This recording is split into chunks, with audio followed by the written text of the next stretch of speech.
की जय, सत्यनारायण भगवान की जय। हम एक गाना लेके आए हैं सत्यनारायण भगवान के होम के लिए। जो सत्यनारायण भगवान की पूजा हो जाता है उसके बाद पंडित जी होमन करते हैं, उसके गाना है। आप लोग सुनिए, पूरा गाना सुनना और लाइक भी करना और वीडियो में कमेंट करके बताना कैसा है। चंदन काट के लकड़िया गुर घीवा बासल हो मिया होला सत्यनारायण बाबा के बेदिया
मामा के गुर घीवा बासल हो मिया होला शंकर बाबा के बेदिया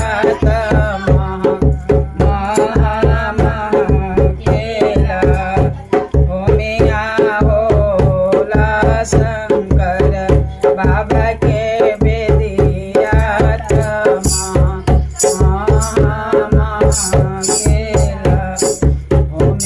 के धुआं माया फसे गईले रोपा तले गईले हो भाईने आकाश के देवता रो आनंद भैले आवा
बहने आका